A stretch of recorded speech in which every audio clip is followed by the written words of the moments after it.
Hello everyone, I'm going to be reviewing the Tanchjim bunny in this video. So here it is.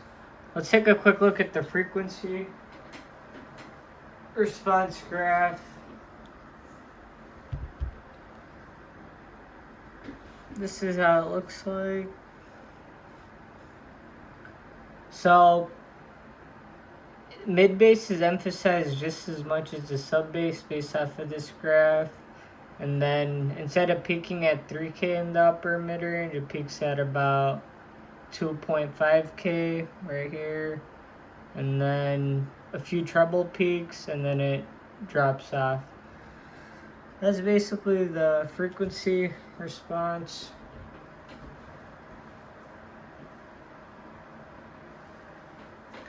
So yeah, it does come with a pretty nice cable. I do like it. Pretty good for the price point. These are under 25 bucks. And then you could see the driver in here.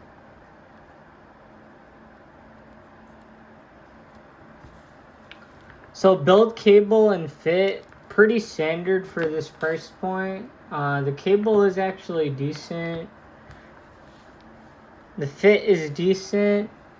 But these shells are kind of like cheap, like plastic. But almost all IEMs in this price point have pretty cheap shells. So it's pretty standard. Nothing too crazy. Nice little box. So yeah, let's talk about the sound signature first. So I would classify this as almost like a U-shaped IEM, where you have a good amount of bass, and then you have a good amount of treble, and then the mids are just slightly recessed. Not too much, just slightly, to the point where most people may not even notice it. But yeah, I would consider this like a U-shaped type of sound. Just because you have a little more bass and treble emphasis in the vocals themselves, because of where they peak on the graph. So yeah, anyways, so starting off with the bass. So if you looked at the frequency graph, at first when I saw the frequency graph, I thought these would sound more bloated in the bass or kind of muddy. But this IEM does have like a waveguide here. I don't know if you guys, I think you guys could see that, like right over here. So somehow the bass never gets in the way of the other frequencies. It's pretty well separated. Yeah, so the bass I would say has a good punch. You could hear sub bass and mid bass about equally. But the sub bass has a good punch. And it's well controlled. It's not too boomy, honestly. For this price point, I'd say it's slightly better than what I've heard before. And I'm kind of impressed by how well controlled the bass is. And it has a punchy type of sound. And it never really gets in the way of anything else. So, and the bass is pretty well controlled. So I do like how the bass sounds on this IEM. It's just present there, but it's not too boomy. And yeah, mid bass is there too. It's adds a nice bit of a heft to vocals. It adds a bit of a body to the overall sound, so it doesn't sound too sterile or too clean or analytical in the mid bass regions, where drums could sound a little thin, or certain instruments could lack a bit of texture and depth. But yeah, the mid bass does cover that part up nicely without sounding too warm. And I think the reason this IEM doesn't sound warm is because of the treble emphasis. So when you're listening to vocals and stuff, the voice itself is not going to be that forward. It's actually slightly recessed. And then the treble is very sparkly and airy, especially around the mid treble, where it could get a little sharp. But yeah, I'd say vocals aren't the most forward on here, or I wouldn't call this a vocal centric IEM. This still leads towards the bass and the treble being a strong point.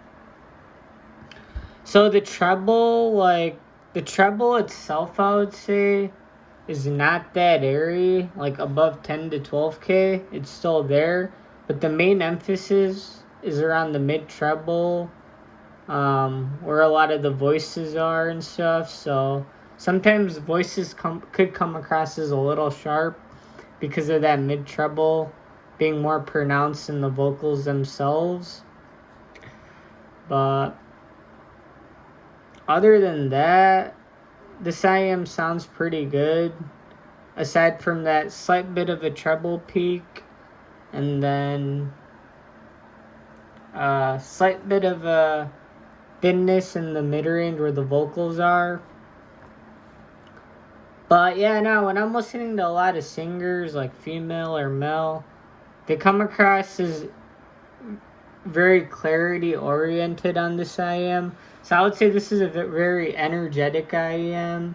It has a lot of energy in the treble, a tight, well-controlled bass, and the vocals are there, but they're slightly recessed, so everything sounds pretty clean and clear.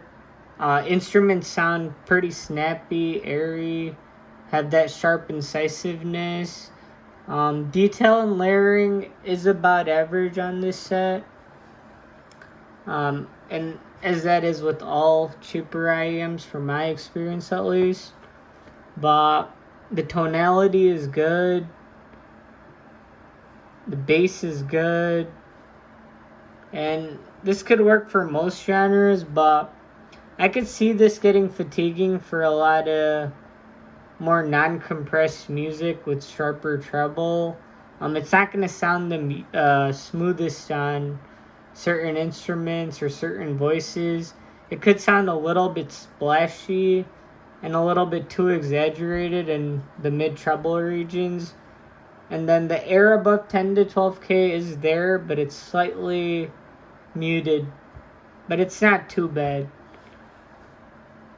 So you could pick apart decent amount of details. The tuning is just very bright, energetic, almost like a V shape, but not quite there, just because the mids are just present enough. So yeah, overall I do like these just because of the way the bass sounds. It's just tight, well controlled, not boomy, doesn't get in the way of anything else. Adds maybe the slightest bit of warmth, but because the treble is so pronounced, I think that cancels out the bit of energy in the mid bass, honestly. So yeah, that's how this IEM sounds. Overall, I do think it's pretty solid just because I like how the bass sounds on it. And I do like pretty much how instruments sound. The treble's decent. So yeah, and then the soundstage and imaging, I would say again are average. Pretty much just like any other IEM in this price point. It's good. It's acceptable. So I think out of 10, I'm gonna have to give these a 7.2 out of 10. Just because I like these more than some other ones I've tested that are slightly worse. So yeah, 7.2 out of 10 for these is pretty good. A few refinements here and there, and I think it'll be even better. So yeah, hopefully you guys enjoyed this review, and have a good one. I'll see you guys in the next one. Be sure to like, comment, and subscribe if you guys find this useful, and I'll be posting more videos pretty soon.